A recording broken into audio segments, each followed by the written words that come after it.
number one, you'll build absolute rockstar resume content with that. And number two, inevitably, there's always one day, one time only, one occasion you're going to use this one niche piece of technology, never again. But inevitably, that's the thing you got to know how to talk about to get into your next job. And either you got stuff written down about it, you can go back and add to your resume and sound intelligent about, or you're the guy that shows up to the interview and you're like, oh yeah, I kind of worked with it one time, I sort of remember. And they're like, you've never seen this in your life, and it's, so you can set yourself up big time for success with doing that. That's a huge thing, especially I think universally across IT. Focus on the keywords, write everything down step by step. What did you do?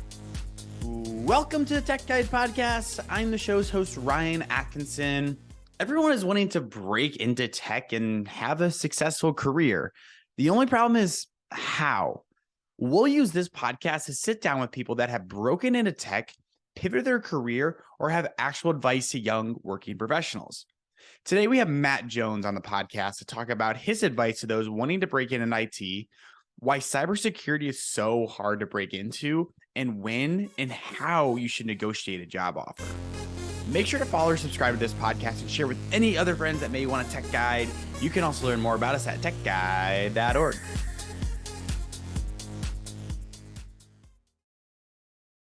We have Matt Jones on the podcast today. Thank you for being here, Matt. Super excited to have you. Yeah, absolutely. Thank you.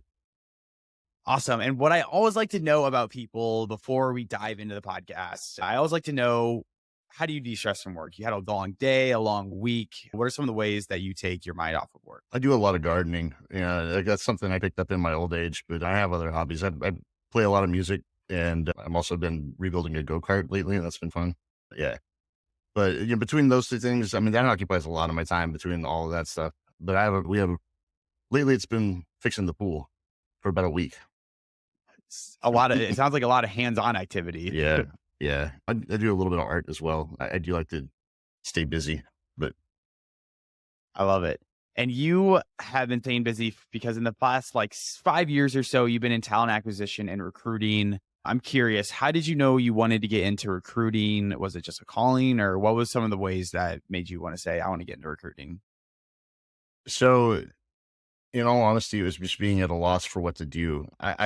If I had known that it was even a career I could have out of college, I would have been doing that a lot longer. Wow. I got out of school and with a comm major, most people didn't want really a whole lot to do with me. And I didn't know really where to target and how to go about doing that. And I think that's something that a lot of people struggle with, is the knowing how to and how to frame that information and make yourself appealing for those kind of roles.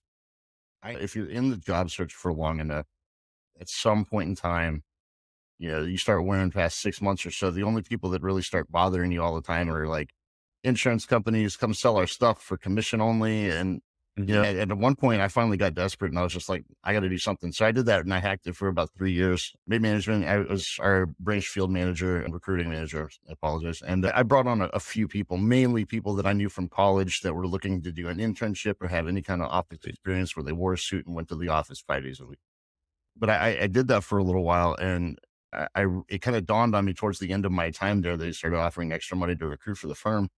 And it was a lot easier than making calls to 65-year-olds about their Medicare. And for me, that was a night and day difference. And this is a lot easier to do this. So I just went for it. I left there and I applied for a job without even really thinking about it. I clicked on a job for a recruiting position with MassMutual. It's a Fortune 100 financial group.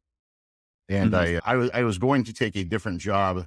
And at the last minute, like the day before him, there's like a sign bonus on the line with the other guys and everything. But they called me the day before and I said, hey, you've had some experience in the industry. You know what it takes to survive, at least. Maybe you can help us identify the right kind of people to do this. And so I went in and met with them, and without having really been paid specifically as a recruiter before, I thought about it for a while. Whenever I got an important decision to make, I usually call my dad, and I talked to him about it and told him about the offer that they were going to make, because they had the same day offer. And wow, he kind of told, we talked for a while, and he knew that I'd done a little bit of recruiting, but not that I'd been so fully dedicated to it. And so he kind of knew the real deal on that. And he said, it sounds like a great opportunity, probably the best one you've seen yet, but can you do it? And it took me all of 2 seconds to think about it. Yeah, of course I can do this. I've been getting people to go along with me my whole life on stuff. How many times did we get in trouble growing up that I got somebody in trouble with me? And he just kind of laughed for a minute and said, yeah, you probably would do pretty well at it. And I'd be selling insurance. Sure. I got into that there and I did really well right out of the gate. I located some really key players. During my time there, I brought on our lone office tech support guy. And during this time, met my wife. She was in tech recruiting and was telling me, get out of what you're doing. It's really because I was coming home just gray in the hair Yeah. and just exhausted because it's a sell process to get somebody on a commission only recruiting. And Yeah. she was like, everybody will get paid. They'll appreciate you for it. And that was all I needed to hear. So I took the guy out that I had brought on for a tech support guy. I sat him down. I was like, I'll take you to lunch. Brought a notepad and I was like, tell me everything you do from the beginning you get here to the end of the day. And started making notes, all the keywords and stuff. And my content, updated the content on my resume to focus around the Right. technical guy I'd brought on. And it was enough to get me in. I worked for about 6 months with one firm. They had all their eggs in one basket. And that program got axed and I was a junior guy, so I got let go. I ended up landing at VIP and I've been there ever since. I got lucky with a phenomenal salesperson that was our kind of managing director. And we were essentially a startup branch. The company itself, VIP Staffing, is about 30 years old. But our branch was brand new and he had been running full desk for about 6 months or so. And I joined on and we crushed it. The chemistry was there. We did really, really well together. And we've been doing that ever since. We've helped build a team, and it's now a couple $1 million a year business, at least on mine and one other person's production. It's pretty solid. But I love doing it. It's something where I know the struggle of not knowing how to go after what you want. I know the struggle of wanting something more, but not knowing how to attain it. And I certainly know the struggle of being in between jobs and the mindset that one goes through during that time. And for me, any opportunity to help is something I take advantage of. And that's part of my strategy long term. I've done a lot of talent farming where usually 1 or 2 times a week, I'll spend an hour just fielding random people that reach out to me on LinkedIn or whatever. Hey, can you help me with this? Sure. And Sure. most of the time they'll, my thinking is especially with certain niche skill sets or whatever, helping somebody get in the door, they will remember who got them in the door at the beginning of their career. And they'll usually take your call 3 to 4 years down the road. So I make a lot less cold calls than the average. But I've been doing that for now enough years that I'm starting to harvest out of these farms that I've got. I've got a couple companies in town I don't work with because I use them to talent farm. And that'll take more entry level people. And I know what they're looking for in a resume. So I just help people do that and get in and then come back later. Nice. But yeah, I've enjoyed doing that. I love what I do. I get a lot of satisfaction out of it and it's a great career. You talked about like the resume, and like you've helped people like with resumes and whatnot. You Sure. like optimize like keywords for resumes. When you're working with companies now, like what are some of like the resumes? Like what are some of the keywords you're hearing in the IT industry that they're looking for? Um, I would say it really depends on what kind of facet of it. Are you going into software development? Are you going into infrastructure? Are you going into cybersecurity? Generally, on the infrastructure side, you're going to commonly anybody that whether it's network or system side or otherwise, from the help desk all the way up to an engineer, I'm going to look for Active Directory because it's going to tell me if they've actually worked in an IT department or not. Because it's 99% of companies use it. It looks the same everywhere you go, and people either know it's like riding a bike. They either know how to do it and they take that with them everywhere, or not. But I look for that. I look for basic ticketing software, first down, whatever. Some network stuff, depending on the nature of the business. I work with a lot of managed service providers, so that there's a few more keywords that are relevant to places like that than because in a place like that, they don't get siloed. Mm. Siloed, you're working in a big enterprise setting. Network guys just work on the network side. System guys work on the system stuff. Nobody crosses over. There's no multiple hats. Yeah. And that's why I like working with managed service providers, especially for anybody that's like trying to get their start in the tech career, because you'll come out of there 10 times more employable and 10 times more versatile than you could ever get in an enterprise setting. Plus, you get to do things at a much higher level. For an example, you bring on a new client at an MSP, you're going to gut the old IT infrastructure and install all your own. Well, that's going to include defining group policy for an organization where in any kind of enterprise, somebody did that 10 years ago. So there's a lot of really cool things that you get to do that are a lot more high level, a little more advanced in that kind of a setting. Yeah. So that's one area that I would look for. But I would say Active Directory ticketing software, any kind of network protocols that they work with, if they're doing any networking, what kind of topology is it? WAN, LAN, Yeah. VLAN, WLAN, VPN. I always tell people the best way that I would describe it is you want to think about anything that is a proper noun in technology that you're having to deal with. If it's if you got to capitalize it or it comes in an acronym and it's technology related, be it a hardware, software, tool, technology, methodology, scripting, language, whatever, those are each one of those adds dollar value to your resume. So now caveat to that, you also need to be able to validate it somewhere in your work history. Yeah. You're right. And a lot of times people kind of find themselves in the catch 22 for, well, I need experience to get a job, but I can't get a job without experience. Yeah. And there's ways around that. I think one of the problems that a lot of people face is most businesses, employers will have a mentality of, well, school doesn't count as experience, right? Yeah. Whether or not you were hands on with anything. And I get that to an extent, right? But the way to actually get what I would call partial credit for it is to be able to validate all that experience there in detail, right? The great equalizer in tech, especially when it comes down to like an interview setting, for example, is if you can recite something step by step, exactly how to do it correctly, Mhm. experience doesn't matter. Be it you got 10 years or the guy next to you's got 20.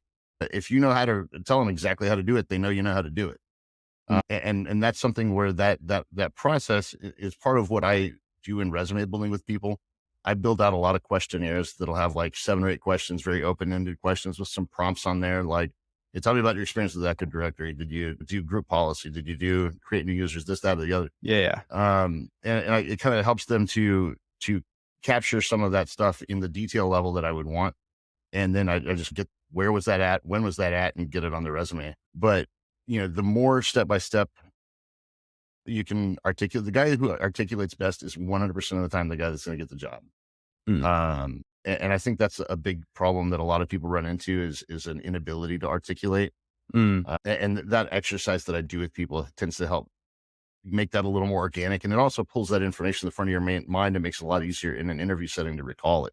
Yeah. Um, What is the framework that you like do or the exercise that you do with clients to so, help them? so what I'll do is I'll send them out. I've got a little 8 question questionnaire or whatever. Yeah. For one for infrastructure, I've got one for software development, whatever. And it'll just be these 8 open-ended questions. Tell me about your experience with X. I use the same one from a help desk guy to an engineer level, and the only Mm. difference is the depth of the answers I'll get and the diversity of the kind of experience that they've worked with. Yeah. But like it'll be, what kind of networking have you done? Administration, engineering, or even support of a network? Yeah. What topology was it? How many users was it? Those kind of things. And from there, I basically will just gut that whole thing and turn it into bullet points. And I try and make it easy on people as possible. Tell them I know it's tedious, but I promise it works. And so I'll take a page long run on sentence if it gets it to me 5 minutes faster. I'm all about that. Yeah. But whatever I got to do to help them focus on the content piece as opposed to where to put a comma. Interesting. So it's like breaking down like a long paragraph into like bullet points that you can talk about and then being able to Correct. articulate Yeah, and from I'll get that. that under their resume and just under their work history per which employer it was at.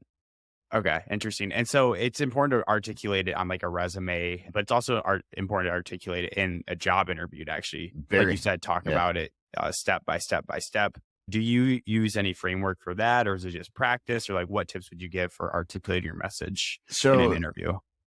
I would say a lot of that will come out on their own if they're able to complete the questionnaire. Even if they can't do all of it, if they can get half Yeah. of it and the answers are detailed, they're on the right track.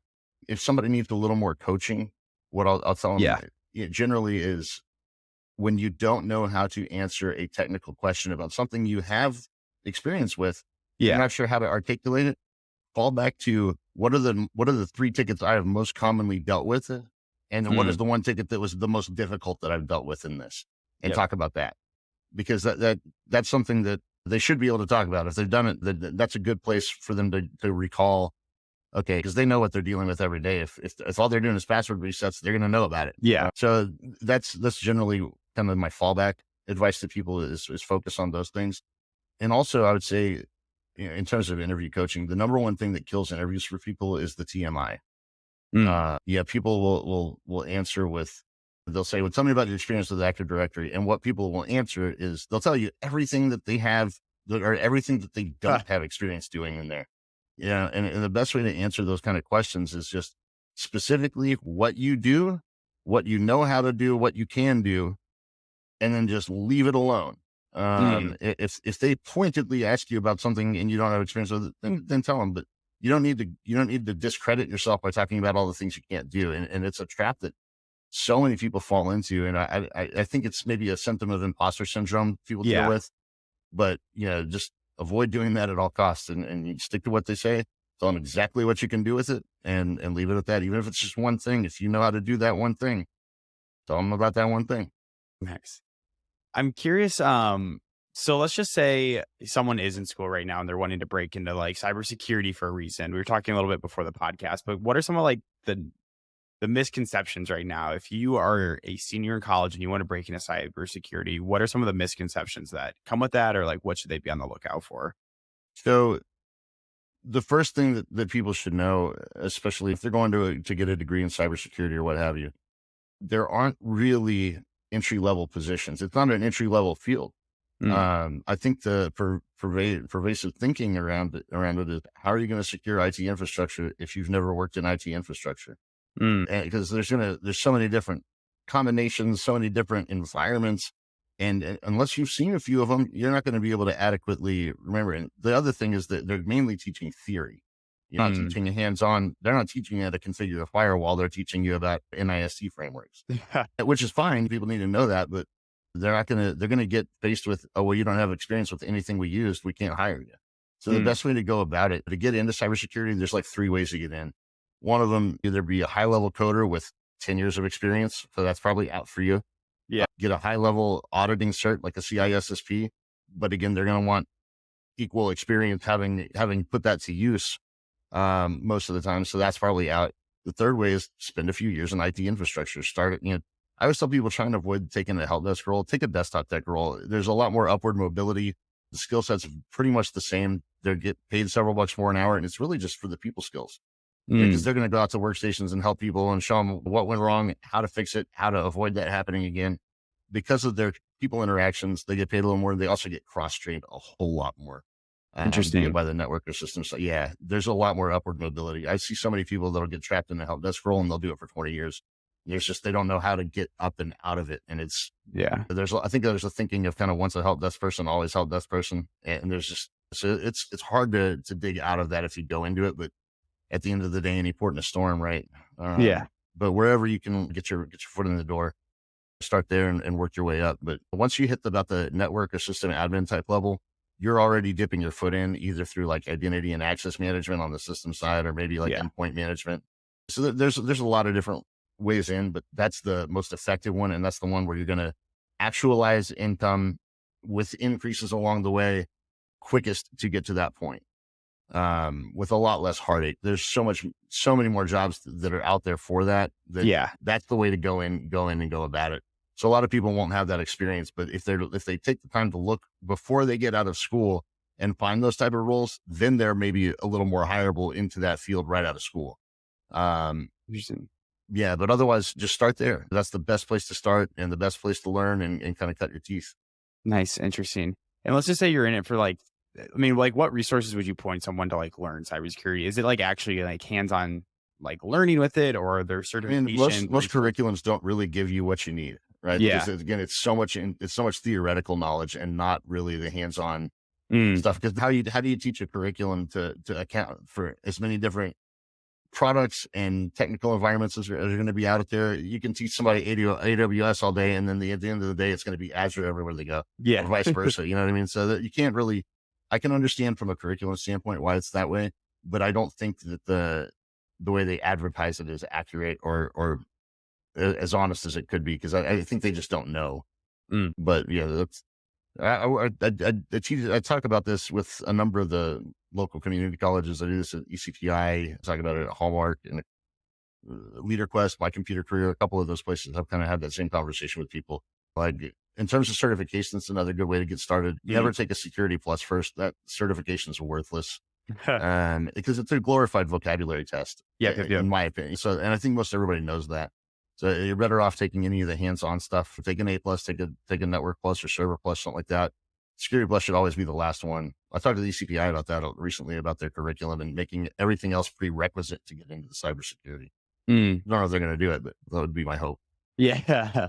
I'm curious, like, so what are like other typical career paths for someone that's like an IT professional, and how do they differ based on the like specialization that someone wants to do? Can you kind of give a Yeah. glimpse of all of them or There's a both of them? lot of different ways they could go, right? And it kind of depends on how wide of a stroke you want to paint with when you're talking about different IT roles, right? Because there's stuff Yeah, that's in IT that maybe not may not be technical. They may be a technical account manager. They may be a salesperson in yeah, technology. So they work in tech, right? But they're not really as technically minded. Um, I would say some other really big ones that I see a lot of people go after. Project management's a huge thing there because there's so yeah, much implementation, so many software projects, all these kind of different things, infrastructure upgrades. Project management's a huge opportunity, especially for somebody who can maybe whiteboard it all out, but doesn't have the hands-on configuration type level knowledge to yeah, do it yeah. themselves, but can orchestrate it and has the people skills to collaborate with everybody and pull them all together. That's a great way. And that's an easy career path. And you start as a coordinator somewhere and hack that for a little while. You may go into release management. You may go Yep. into, yeah, implementation specifically. There's a lot of different opportunities there in project management. And then obviously software is a big one as well. Um, if someone, so like, what are the different like roles that someone should have if they want to go into like project management? I mean, what should they consider that like, okay, I really need to excel at this. If they want to go into software, they really need to excel at this. Well, so for project management, I would say start as the easiest way in is probably find a project coordinator role. You may take a you may get into something like that coming out of working in the infrastructure a little bit. Desktop Mm, tech person may be doing Windows migrations or other large scale projects yeah. on a big scale and have to learn how some of that interoperation works. The biggest money in it is generally what I've seen is on the software development project managers. Those guys usually tend to clean up pretty well, Mm, or anybody doing like big implementations on in that kind of a space. But in terms of skill sets, the best thing that they can learn, obviously PPM tools, project portfolio management tools, Microsoft Project, Trello, Asana, Workday, or sorry, Workfront, Monday, those mixed up there. Jira with Confluence. I mean, there's so many of them that you could use, but that's a nice way to be able to track multiple, projects or parts of projects going on. Um, that's a great one to get in terms of theory knowledge and things like that. It'd be always good to get either PMP is always a rock solid certification to have. You can usually find those. You can do it sometimes over a weekend. You just got to have the hours of projects that you've worked to back that up to be able to get it done over the weekend.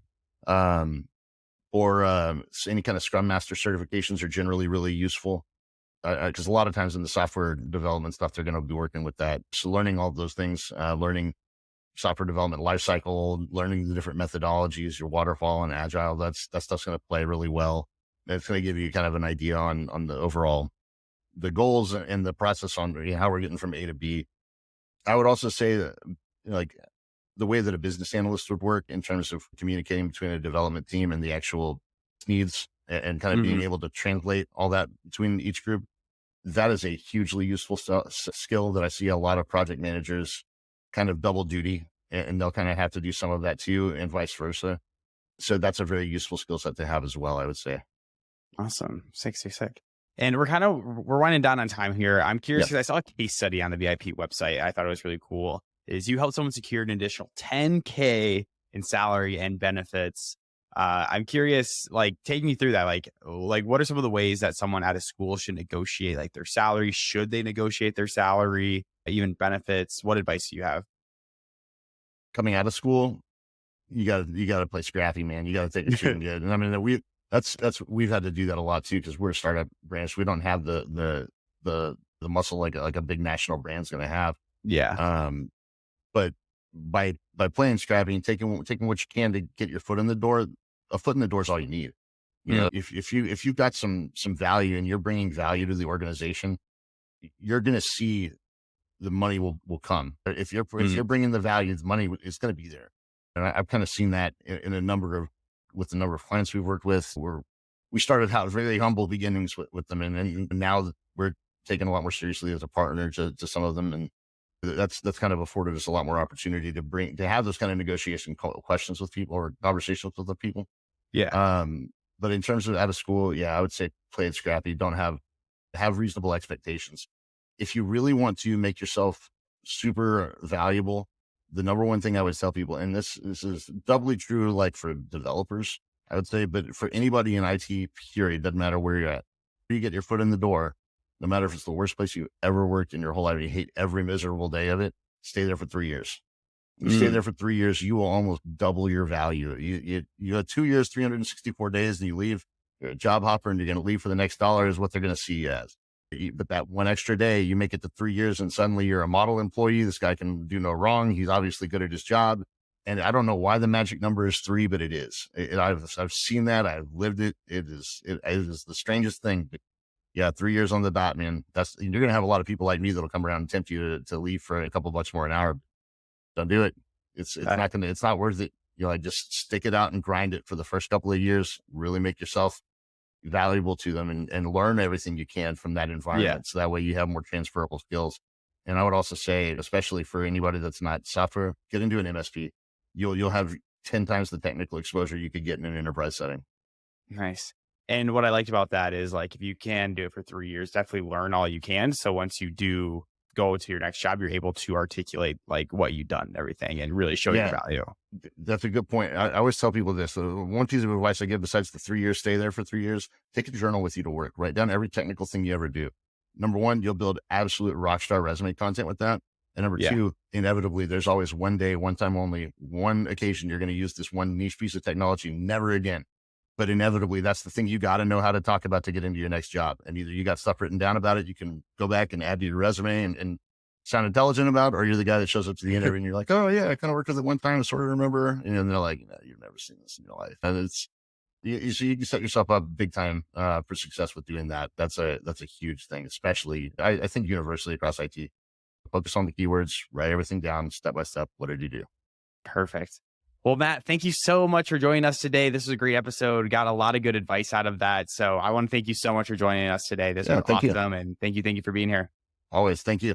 Have a good one.